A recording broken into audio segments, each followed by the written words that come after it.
സീതാറാം യെച്ചൂരിയുടെ നാമധേയത്തിലുള്ള രാജ്യത്തെ ആദ്യ party office മുഖ്യമന്ത്രി പിണറായി വിജയൻ ഉദ്ഘാടനം ചെയ്തു. കോട്ടയം ജില്ലാ കമ്മിറ്റിക്ക് കീഴിലെ കാഞ്ഞിരപ്പള്ളി ഏരിയ കമ്മിറ്റി ഓഫീസാണ് നാടിന് സമർപ്പിച്ചത്. CPIM കാഞ്ഞിരപ്പള്ളി ഏരിയ കമ്മിറ്റി ഓഫീസിന്റെ പുതിയ മന്ദിരം സീതാറാം യെച്ചൂരി ഭവൻ മുഖ്യമന്ത്രി പിണറായി വിജയൻ ഉദ്ഘാടനം ചെയ്തു.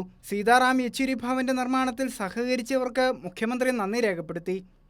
ഉപതെരഞ്ഞെടുപ്പിലെ SDPI പിന്തുണയിൽ കോൺഗ്രസ് നയം വ്യക്തമാക്കണമെന്നും വർഗീയതയോട് കോൺഗ്രസ് കൂട്ടുചേരുന്നത് നാടിന് ഗുണകരമാണോ എന്ന് പരിശോധിക്കണമെന്നും മുഖ്യമന്ത്രി പറഞ്ഞു. വയനാട്ടിൽ കോൺഗ്രസിൻ്റെ ഏറ്റവും പ്രധാനപ്പെട്ട ഒരു സ്ഥാനാർത്ഥി പ്രിയങ്ക ഗാന്ധിയാണ് വന്ന് മത്സരിച്ചത്. അവിടെ ജമാഅത്തെ ഇസ്ലാമി പരസ്യമായി പിന്തുണ കൊടുത്തു. എന്താണ് കോൺഗ്രസിൻ്റെ നിലപാട്? എന്താണ് SDPI പിന്തുണ നൽകുമ്പോഴുള്ള നിലപാട്? കോൺഗ്രസ് അത് വ്യക്തമാക്കണ്ടേ?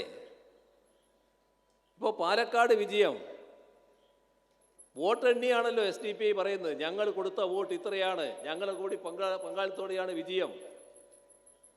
പാലക്കാട്ടെ കോൺഗ്രസ് നേതാവ് പരസ്യമായി അത് അംഗീകരിച്ചുകൊണ്ട് പറയുകയാണല്ലോ SDPI കൂടി പങ്കെടുത്താണ് വിജയം നേടിയത് എന്ന്.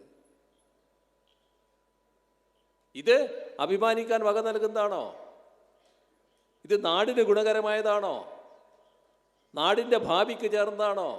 350-ലേറെ പേർക്ക് ഇരിക്കാവുന്ന ശബ്ദക്രമീകരണ ഓഡിറ്റോറിയം, 3 മിനി കോൺഫറൻസ് ഹാളുകൾ, വിപുലമായ വായനശാല, പാലിയേറ്റീവ് കേന്ദ്രം, സോഷ്യൽ മീഡിയ സംവിധാനം ഉൾപ്പെടെയുള്ള എല്ലാ സജ്ജീകരണങ്ങളോടെയുമാണ് പാർട്ടി ഓഫീസ് പണി കഴിച്ചിരിക്കുന്നത്. കാഞ്ഞിരപ്പള്ളി ഏരിയ കമ്മിറ്റിക്ക് കീഴിലെ 13 ലോക്കൽ കമ്മിറ്റികളുടെ പരിധിയിലുള്ള 225 ബ്രാഞ്ചുകളിലെ 3550 പാർട്ടി അംഗങ്ങളിൽ നിന്നും അനുഭാവികളിൽ നിന്നും പണം ശേഖരിച്ചായിരുന്നു നിർമ്മാണം. മന്ത്രി VN Vasavan, KJ Thomas, CPIM ജില്ലാ secretary AV Russell, Vaikom Viswan, advocate K Anilkumar, K Rajesh, P Shanavas എന്നിവർ പങ്കെടുത്തു. കൈരളി ന്യൂസ്, കോട്ടയം.